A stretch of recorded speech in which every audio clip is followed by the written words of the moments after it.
Alright folks, this is part 7 I believe to my battle. You can see it all laid out in front of you.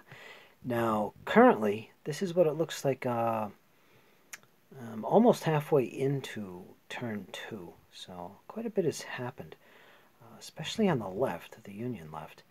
We're going to kind of focus on that right now, as you can see right there. And let me try and explain this as best I can, and then give you my observations, considering the rules and mechanics, how well they flow, and so on.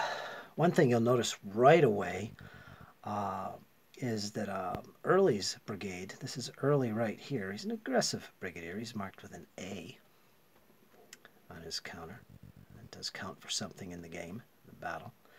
He was back here kind of in reserve. He has since moved up and has engaged the Union line up here. In particular, who is this right here? Some of Green's brigade he engaged, but also mainly Geary's, which are the yellow units, like this unit right here. As you can see, Geary's brigade is pretty much all over the place. You know what, let's go over here first. Let me start with Forno's brigade. Forno's brigade did get involved in the action, of course, and he was killed leading the attack. That immediately put his entire brigade out of command. As you can see, I have this marker here to show that. Basically, what happened here is I tried to change the orders of Forno. I should have done it during the divisional orders change part of the turn sequence. It's basically free, but I didn't for some reason. So during the brigade activation for his division, I attempted to change his orders from advance to attack, and that's a die roll. And wouldn't you know it, I got loose cannon as a result. And basically what happens with that, all of the units in his brigade, they basically charge the closest enemy. Forno himself joined one of his units in the attack, allowing them to avoid a penalty in shock combat. Unfortunately, Forno was killed. And the result of that is it put all his units out of command. So that's one less activation for these guys. And they did have 3 for this brigade, but it was maxed at 2 because of that. And they just completed their 2 activations, so these guys are done for turn 2. And basically, the first turn they engaged some of Prince's units, broke the line basically. Prince's force is scattered over here, and also here, where one of his units is out of command still. But Prince's force, his line anyway, kind of disintegrated.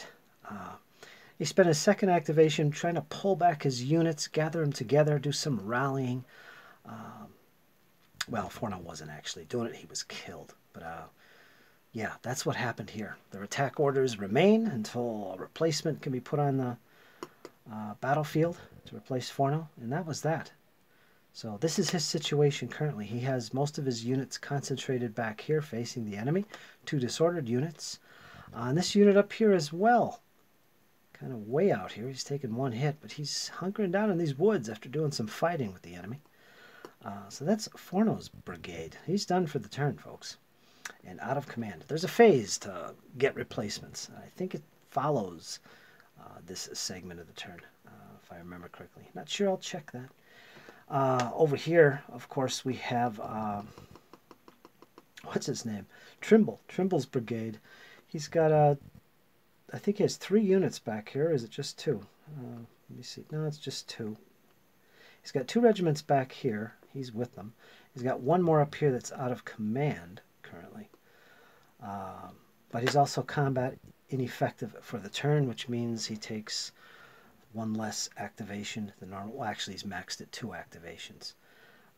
His division takes 3, so he's bumped down to 2, much like Forno at this point. And he has already taken his 2, so he's also done for the turn, like Forno. His brigade is done. This unit over here, as you can see, is out of command. It's part of Trimble's brigade. And the result of this out of command is that he has to take a maximum of 1 less activation that his brigade takes. Now, like I said, his activation, being combat ineffective, only has 2 activations for the turn. So this unit only has 1. So he also is done. In fact, the only thing he did this turn was rally, and he did do that. Also, this one regiment here went in extended order, something I haven't tried out in the rules yet. To strength 10. Actually, it took some losses here. Yeah, he took one loss, so he's actually strength 9. And being extended mean part of that is over here, so he actually occupies 2 hexes. But look at the rules. That really benefits you when you shoot, because you're shooting from 2 different hexes. And normally you only shoot from 1 hex, and the strength points you can use for shooting is limited to basically 7 strength points for infantry. But by spreading out in an extended line, it allows him to use strength points from both hexes. Something like that. Interesting. I haven't used it yet so far. It's the first time I'm using extended line, but I like the rule. So that's what's going on over here with Trimble's brigade. Not much, but the real tale is right here, what we started with, and this is Early's brigade, who came out of this position back here to move forward, and he is under attack orders currently. I believe I changed that this turn. I'm not sure. I don't remember. I think he was on advance, but I did put him on attack. I figured let's add to the pressure here in Augur's division and go against Geary's brigade, which they did. They hit them, and they hit them hard. And Geary, right now, did make a stand where they could. They didn't pull any of their troops back prior to shock with retreat, but they took quite a bit of damage. Geary and Augur are both in this hex with 2 of Geary's units, both Ohio regiments, I believe, the 66th and 5th Ohio, both disordered, haven't taken any strength point losses.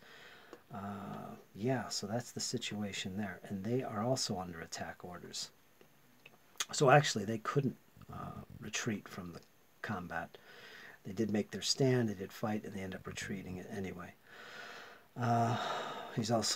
Geary also has a unit up here, kind of isolated in a way, with 2 hits. That's the 7th Ohio, holding its own. It's got rebels on its flank and to its rear back here.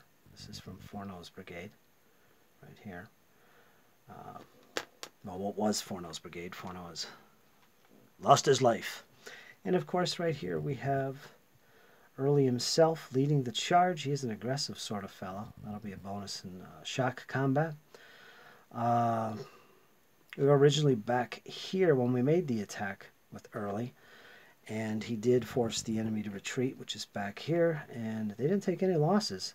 Just at the end of the shock combat, all these guys were disordered. That's why you see them flip to their disordered side. But they took no strength point losses, so that was good. I could have continued the shock, and probably should have at this point. I was going to continue the shock into this hex, but there's actually more Union in there that I care to go up against, but they're all disordered. And these guys weren't disordered at that time.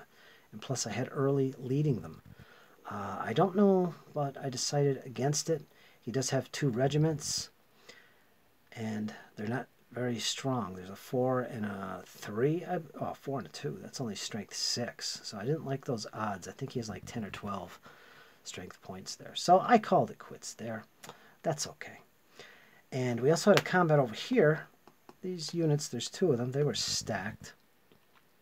Again, because of that loose cannon result, they charged forward against the closest enemy, and that was over here against Green's brigade. They engaged both of these units, who withdrew, but in the second activation for this division, they did do some shooting and some close combat. There was no charging, unfortunately, and both units are disordered. This one's taken 5 hits, and it absorbed a lot of punishment from the musketry fire, or the rifle fire of the Union. This unit is strength 8. It's only disordered, no hits. Unfortunately, this top unit, you have to bear with me, folks. I'm doing this sitting sideways, so it's a little more difficult to get things lined up. But it is collapsed. It's 1 strength point away from being wiped out. So that's that. And also here, Green's brigade did take some damage. This unit took 2 strength point losses. It's disordered. This small unit has taken 1. It's 1 more away from being collapsed and destroyed. Once it takes that last 1, it's eliminated. Nothing left. It's only got 2 strength points. Yeah, so Green's small brigade of 2 regiments is quickly fading away. In fact, if you look at it, pretty much the whole Union battle line is quickly fading away. There's just too many rebels. They're just all over. They could afford to have all these units, the brigades basically, held back. So, another thing that happened this turn is that Ewell, the division commander over here of these 3 brigades that I just described, he basically got almost three activations in a row were pulled from the cup. I mean, the first 2, one was because of initiative, so his division went first. He gained initiative, and he chose Ewell to go first in the turn. So that was 1. And then during the pulls from the cup, Ewell's came up again. And the pull after that, I believe, was Hill's division, which again was for the rebels. That's over here. So he went next. And then after that, wouldn't you know it, Ewell got his 3rd and final activation after Hill's. So Ewell has had all 3 activations before the Union can do anything. So that's one of the reasons you're not seeing the Union here able to respond to these attacks and shore up the defenses and try and consolidate somewhere. It's just falling apart here. Let me see what Hill did, because he did have that activation. Not much. They didn't do a whole lot because they're having so much success on the other flank. Kind of let's focus and gather ourselves here, basically. And what they did do is they did get aggressive here with Pender's brigade, which is way over here on the rebel left. If you remember, they've been putting a lot of pressure on Crawford's brigade over here, and they kind of continued that. I think they moved this regiment up to do some shooting. There was no close combat or shock combat. I think he attempted some rallies. I'm not sure. This is their current locations at the moment. So, yeah. Let's see. We've got Thomas's brigade, which is right here. And he was the one holding this little area in between Pender and Archer's brigade. He had this little area here. I think he had 4 regiments. He's down to 3. I think he's been regrouping and rallying his units. He's currently got all of his forces back here. He's got 1 unit back here with 2 hits rallied, and he's currently with this regiment, which has a strength point of 9 and 1 hit. So he's got these 2 back here, kind of forming a little line, supporting Pender at this point. And that's it. And this guy moved up, Archer. Archer moved his brigade up. He's got a nice battle line up here right alongside one of Thomas's regiments. And there's the other regiment for Thomas. So Thomas has 3 regiments, this one and these 2. And basically prepping themselves, forming a nice defensive line. While Pender gets a little bit aggressive here by moving this regiment up and on the flank of Crawford himself. This guy's out of command, Crawford, if you remember from the previous turn. He was busy rallying his regiment here, the 46th PA, which has taken some hits. Was forced to change facing to face this unit. There was some shooting involved, no shock combat. This is the result so far. So, although I don't know why these 2 units are way back here. I'm trying to think what I did with them. I don't think I pulled them back. I think it was rallying these units. Of course, Pender is located here, and he does have a regiment with him as well. And I think there was some shooting here, but nothing major. Again, we have a collapsed unit here. 28th New York is now collapsed. They've taken 4 points of damage, and they normally have 7. So they are collapsed.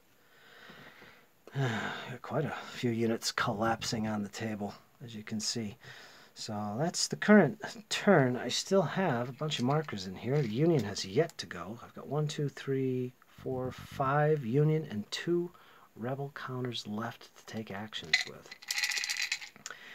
And I'll pull one of those before I shut the video off. But really enjoying it so far, folks. This is a good game. I've been playing off and on throughout the week, and really learning the system. The only thing I haven't tinkered with is artillery, although I've been reading a little bit here and there on them, as well as the cavalry, and I think that's okay. I think what I'll do is I'll jump right into Cedar Mountain and start using those rules right off the bat. It'll still be a learning experience because of that, but that's okay.